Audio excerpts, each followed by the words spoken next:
The sun was beating down mercilessly on the dry, cracked earth, casting long shadows across the desolate ranch. Ayanna, an Apache woman with fire in her eyes and pride that refused to bend, sat chained to a rough-hewn wooden fence. Her wrists ached from the cold iron, but her spirit remained unbroken. Though she was physically restrained, she refused to give her captors the satisfaction of seeing her submit. Dust swirled in the wind around her, carrying with it the scent of sagebrush and desert heat, and she tested the limits of her chains with sharp tugs, listening to the clinking of iron echoing in the quiet afternoon. She had been captured by a group of men who sought to exploit her for reasons she barely understood, and the isolation of the ranch left her feeling both vulnerable and defiant.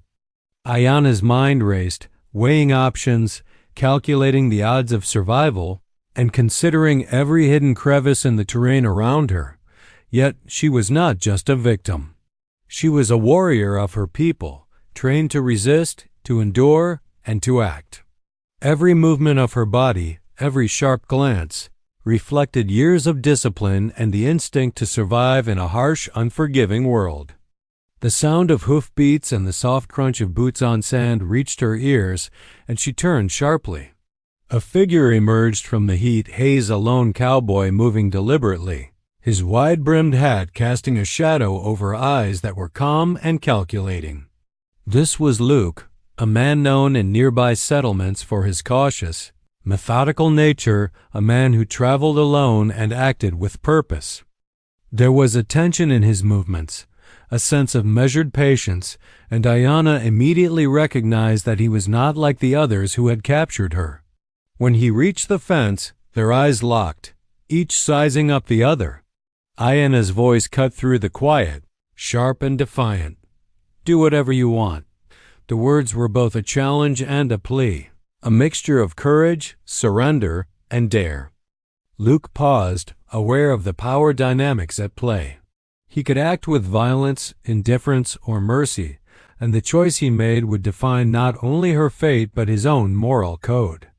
Ayanna's body remained rigid, but her eyes betrayed curiosity, testing him for intentions, measuring the risk. She was willing to gamble on her captor's choices because she knew that the odds favored her survival only if she could read him correctly. Luke, sensing the complexity before him, decided against rash action. He would not free her instantly nor act cruelly. He would move with care, his actions deliberate, weighing her reactions with each measured step. The desert heat hung thickly around them, the silence punctuated only by the soft wind through the sage and the distant cries of desert birds. In that moment, the ranch became a crucible of tension, trust, and unspoken understanding. Ayanna, chained yet unbowed, and Luke, deliberate and cautious, faced the first test of their fragile connection, a test that would set the tone for the slow, tense, and dangerous journey that lay ahead. The desert sun dipped lower in the sky, casting long, wavering shadows across the dry, cracked earth, but Luke moved deliberately, as though time itself had slowed for this moment. Ayanna remained chained to the fence, her dark eyes fixed on him with a mixture of defiance, suspicion, and cautious hope. She had not expected mercy, not from a man who had entered her world unbidden, yet the calm determination in his movements suggested he was not like her captors. Her pulse quickened, her body taut with anticipation as she waited for his next move. Luke knelt slowly before the chain, his hands deliberate, avoiding sudden gestures that might trigger a defensive reaction. Each link he touched seemed symbolic, each metallic click a careful negotiation between control and freedom. Ayanna's sharp eyes followed every motion, every slight hesitation, her mind alert for deception or sudden betrayal. The desert wind tugged at her hair, blowing dust across her face, yet she did not flinch. She was a warrior. Every fiber of her being remained poised, aware that freedom could be as dangerous as captivity if misjudged. As Luke worked on the lock, neither spoke. Silence stretched like taut rope between them, charged with tension. It was more than physical restraint that bound Ayanna. The weight of mistrust, of past betrayals, and the constant test of survival had left her wary of every human gesture.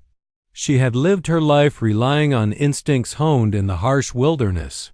Yet there was something different in Luke's measured approach, an unspoken understanding that strength could exist without cruelty, that power could be wielded with respect rather than dominance. The first link fell free with a soft clink. Ayana's breath caught, but she did not move immediately. Instead, she studied him, reading his posture, the angle of his hands, the calm steadiness in his eyes. Each subsequent release of a link was a test, and each time she resisted the urge to flee, allowing him to prove that he could be trusted. Slowly, deliberately, the chains loosened, and a strange rhythm emerged, her tension countered by his patience, her defiance met with unwavering composure. In those quiet moments, the dynamic between them began to shift. Ayana, though physically restrained, exercised control over her reactions, her choices guiding the pace of her liberation. Luke, in turn, demonstrated his respect for her autonomy, acknowledging that true freedom could not be forced. The slow, deliberate process became a delicate dance of power and trust, each aware that the stakes were more than the physical chains. They were navigating the fragile beginnings of a connection rooted in respect, tension, and unspoken understanding. Finally, the last link fell free, and Ayana rubbed her wrists, feeling both the literal and symbolic release of her bonds. She was free, yet she remained close, testing his intentions with cautious eyes. Luke rose to his full height, his expression calm but watchful. Neither moved to cross the invisible line between them, yet an unspoken acknowledgment passed between them, a recognition of strength, resilience, and the possibility of trust.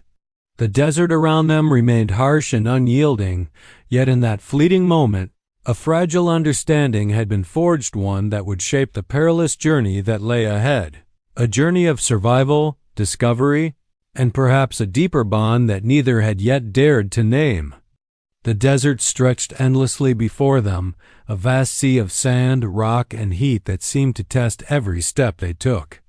Ayana, newly freed yet wary, moved cautiously alongside Luke, her senses heightened, attuned to every sound and movement.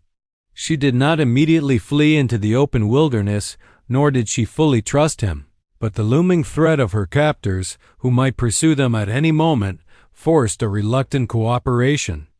Every step they took was measured, deliberate, as if the land itself demanded caution. Luke led the way with a quiet confidence born of experience, moving like a shadow over dunes and between jagged rocks. He was aware of Ayana's tension, the way her hands brushed against her sides, her eyes scanning the horizon for danger. He said little, understanding that words could either comfort or provoke suspicion. Instead, he relied on gestures, subtle signals, and the rhythm of their pace to communicate. Each glance toward her was an assessment, a silent question. Are you ready to follow, or will you run? Ayana's mind raced with possibilities. Her instincts, honed by years of surviving in harsh environments, told her that freedom was precarious and that trust could be fatal. Yet, she also sensed that Luke was different from those who had sought to control her.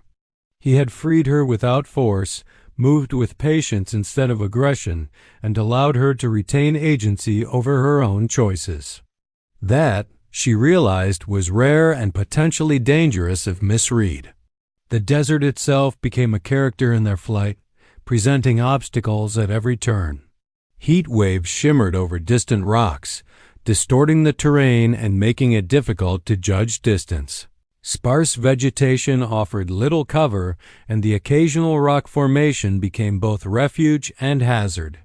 Luke guided her through hidden gullies and behind boulders, teaching her how to move silently, to watch for tracks, and to read the subtle signs of pursuit. Ayana followed, her body tense but learning, her trust growing slowly like water absorbed into parched earth. As the sun sank lower, casting long shadows across the dunes, they encountered their first sign of danger. Tracks in the sand, unmistakable signs that her captors were close. Ayana's heart leapt, and for a moment, panic threatened to take hold. Luke's calm hand on her shoulder grounded her, and he gestured toward a narrow canyon ahead. "This way," he said softly, his voice carrying the authority of experience. She hesitated, weighing her instincts against the apparent safety of his plan, and then, carefully, she followed. During brief pauses to catch their breath or hide from the desert heat, the two began to share fragments of their pasts. Ayana spoke of raids on her village, the family she had lost, and the survival skills she had honed since childhood. Luke, in measured tones, revealed pieces of his solitary life on the road, the mistakes, the regrets, and the reason he wandered from town to town. Each revelation built a fragile connection, a bridge of understanding forged amid danger and uncertainty. By nightfall, they had moved miles from the ranch, the first stars of evening appearing above the desert horizon. They set up a small, hidden camp, exhaustion tugging at both bodies and minds. Yet despite the fatigue, the unspoken bond between them had strengthened. Trust, tentative and cautious, had begun to grow not through words alone, but through shared danger, mutual respect, and the unrelenting pressure of survival. The desert night enveloped them, a silent witness to a fragile partnership that might one day become something deeper, should they both survive the trials yet to come. Night fell over the desert like a velvet blanket, cool and quiet after the unrelenting heat of the day. Stars twinkled above, scattered across the sky like shards of silver, offering a small comfort in the vast, dangerous expanse. Ayana and Luke had found a sheltered spot behind a cluster of jagged rocks, using them as a natural barrier against the wind and as concealment from anyone who might still be pursuing them. Exhaustion weighed on their bodies, but the tension between them was far from dissipated. As they crouched near a small fire, its flickering light dancing across their faces, a fragile quiet settled between them. The desert, so often indifferent to human struggle, seemed to hold its breath, as if acknowledging the significance of this pause. For the first time since Ayana had been captured, she allowed herself a moment of introspection. She had been chained, bound, and at the mercy of others, yet here she was free, but not truly safe, reliant on a man she barely knew. Her heart thudded with unease, suspicion, and something unfamiliar, the tentative stirrings of trust. Luke, sensing her thoughts, did not pressure her with questions or demands. Instead, he offered a quiet presence, a steady hand and calm gaze that allowed her to speak on her own terms. Slowly, cautiously, Ayana began to share fragments of her past. She spoke of her village, of the raids that had scattered her family, and the ways she had learned to survive in a world that was often cruel and unforgiving. Her voice trembled slightly at times, but she continued, driven by the strange comfort of being seen by someone who did not seek to dominate or judge. Luke listened, his eyes reflecting both respect and understanding. He too shared pieces of himself, though more selectively. He spoke of the solitude of his travels, of choices made and regrets carried, and the hard lessons learned from a life spent navigating moral ambiguity. His words were honest but measured, allowing Ayana to gauge his character without being overwhelmed by it. Slowly, a bridge of trust began to form, constructed not from words alone, but from the unspoken understanding of shared vulnerability and the silent acknowledgement of danger still lurking around them. As the night deepened, the fire crackling softly between them, an intimacy began to take root. It was not sudden or overt. Rather, it was a quiet recognition of reliance and mutual respect. Each glance, each subtle gesture carried meaning. Luke's calm demeanor contrasted with Ayana's fierce independence, yet in that contrast they found balance. She realized that she could be both strong and cautious, both defiant and willing to accept guidance when it was truly offered. For his part, Luke felt an unfamiliar draw toward her, not simply because of her courage or resilience, but because of the honesty in her eyes and the fire in her spirit. He recognized that their connection, forged under duress, was rare and potent. It was built on the raw essentials of trust, vulnerability, and mutual recognition.